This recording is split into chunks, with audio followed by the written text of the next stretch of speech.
¿Cómo están, amigos de Abogando TV? Soy Mario Arias y en esta ocasión voy a responder a la pregunta ¿por qué fue condenado a muerte Sócrates? Para eso vamos a contextualizarnos y a reconocer la persona de este gran filósofo, el padre de la filosofía occidental. Primero decir quién fue Sócrates. Y hay mucha información sobre esa, pero en términos generales debemos considerar los siguientes datos. Sócrates fue un aristócrata, probablemente no tan rico, pero sí de clase media, que le permitió poder estar deambulando en plazas y hacer su quehacer favorito, que era conversar con sus discípulos y contrariar a los supuestos sabios, estos llamados sofistas. No le gustaba la demagogia, ¿no? O sea, era contrario a la verborrea de los políticos. Además, Sócrates no tenía lo que en su época y en la Grecia antigua era muy valorada, que es la belleza. Se dice que Sócrates era feo, y de eso nos dicen mucho las esculturas que de él se tienen, ¿no? Que pues lo dibujan como un hombre obeso, cachetón y narigón. Sócrates tendría tal característica que incluso algunos de sus detractores contemporáneos habrían dicho de que lo condenaron por feo. Otra cosa que es importante saber de Sócrates es que practicaba lo que más adelante se va a llamar amor socrático, y que algunos autores franceses confunden esto con el amor de homosexuales, que era costumbre en la Grecia, pero que va a ser mucho más habitual en la época imperial de Roma. Esta argumentación o esta conclusión de que Sócrates probablemente habría tenido deseos homosexuales o practicado la sodomía con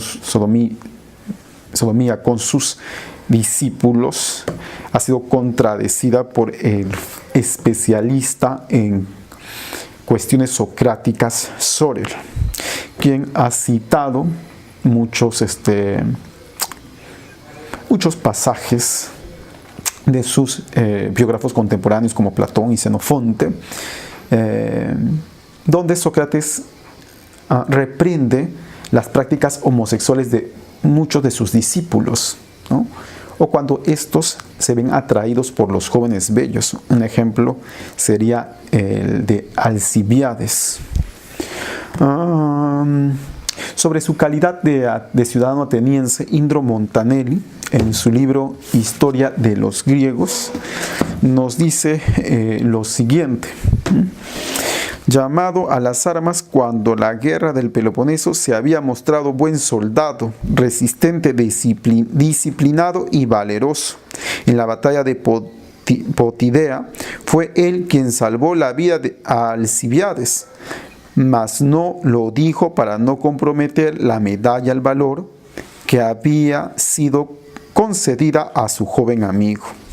Y en Delio, contra los espartanos, que no eran fáciles de domeñar, fue el último de los atenienses que cedió terreno. O sea, vemos que Sócrates como ciudadano era uno de gran calidad. En su vida amorosa o sentimental encontramos a una mujer que hoy en día su nombre es sinónimo de quejicosa, murmuradora, exigente y asfixiante. Este nombre es Jantipa. Jantipa sería la mujer de Sócrates con quien él habría tenido 3 hijos. Esta mujer era así de pesada porque, bueno, Sócrates paraba mucho en las plazas, en la calle, y ella no lo tenía a su lado, como quizás lo desearía. Y es por eso que esta mujer va a acusar de negligencia en sus deberes a Sócrates y lo va a llevar a los tribunales, donde sorprendentemente Sócrates no solo no se va a defender y va a dar toda la razón a su mujer, sino que además va a declarar que él no es un digno marido para ella. Y en cierto sentido, si buscamos más aspectos de su vida, podría ser así, porque Sócrates no era un santo.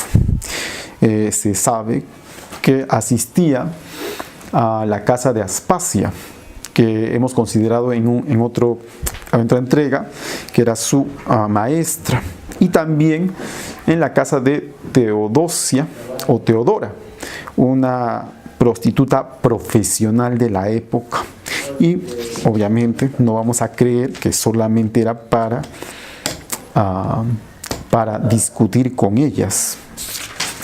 Con respecto al proceso con el cual se va a resolver de que Sócrates debe morir, la acusación tuvo un carácter religioso y moral. En el plano religioso, la acusación fue que Sócrates era irrespetuoso. O sea, se menciona impiedad pública respecto a los dioses. O sea, estaba en contra de los dioses, no respetaba a los dioses. Y en el plano moral, se le acusa a Sócrates que corrompía a los jóvenes. El jurado era la ciudad de Grecia, 1500 ciudadanos, y sus defensores, su gran discípulo Platón, y también su no menoscabado discípulo Xenofonte. Sobre los testimonios en contra y los acusadores tenemos a Nito, Metelos y Licón, siendo el más interesante de ellos a Nito, un ciudadano de gran prestigio y un auténtico demócrata que sufrió el destierro en la época de los 300, en la época de los 30, o en el gobierno de los 30, o sea, el gobierno que impuso los espartanos a Atenas, tras su derrota en el 404, finalizando la guerra del Peloponeso. Este Anito va a tener algo en contra de Sócrates, el hecho de que él se va a ver privado de la presencia, del acompañamiento en ese destierro de su hijo, porque su hijo era discípulo de Sócrates y eligió de dejar a su padre para irse con su maestro. Y además, el hijo de Anito morirá en una vida ligera y medio alcohólico, cosa que también se le achacaba a Sócrates de ser un bebedor consuetudinario.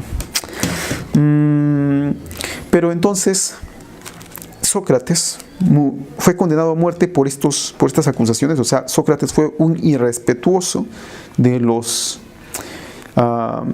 dioses, faltoso a los dioses, y asimismo corrompía a los jóvenes. Con respecto a la corrupción de los jóvenes, muchos textos escolares llegan a decir que Sócrates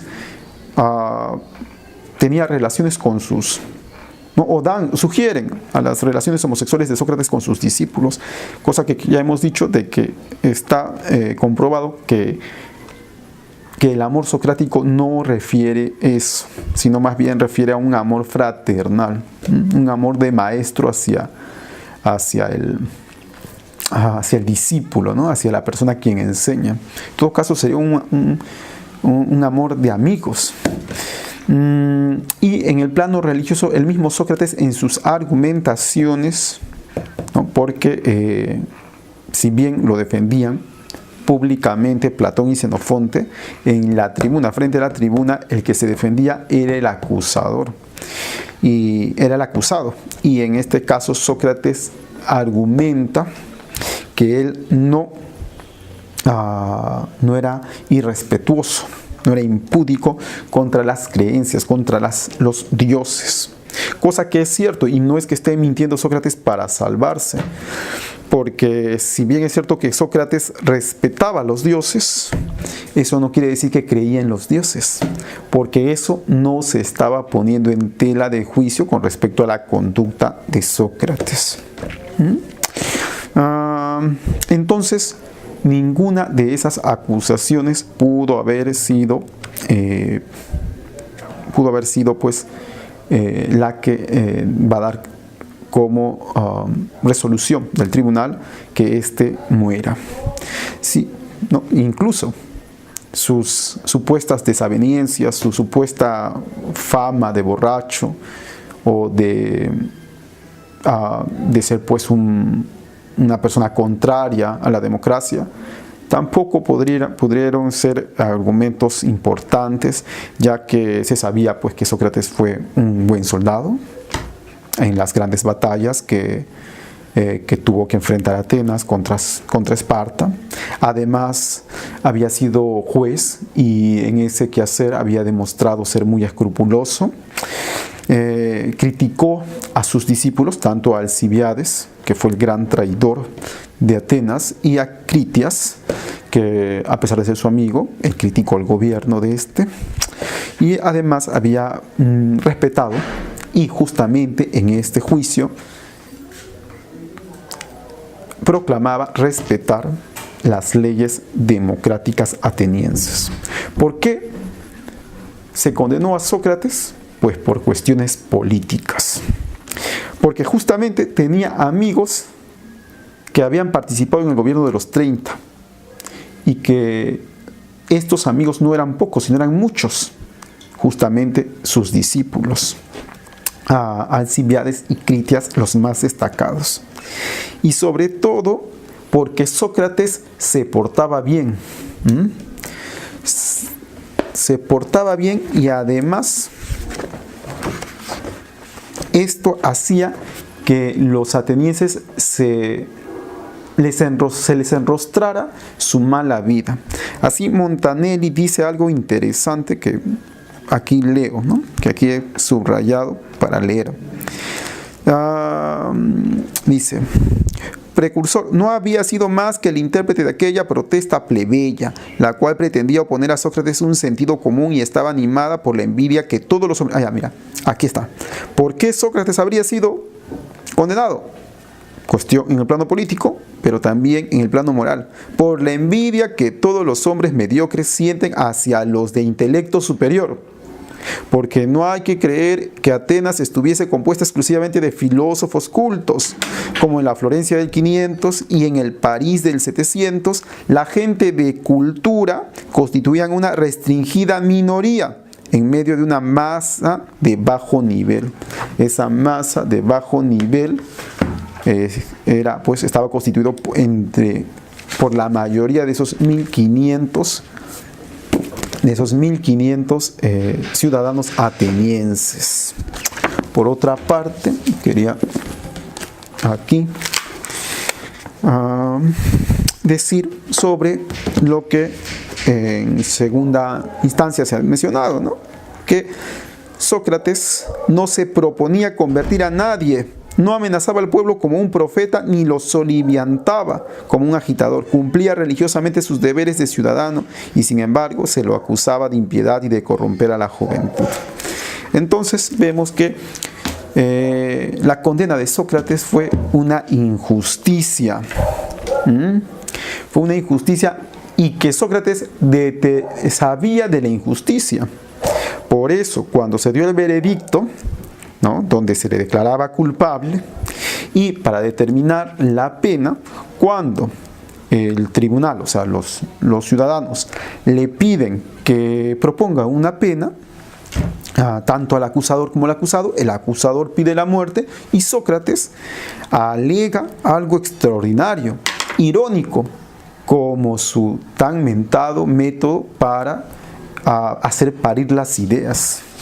Él pide que sea absuelto de toda acusación y que sea proclamado bienhechor público, o sea, que él se declaraba inocente.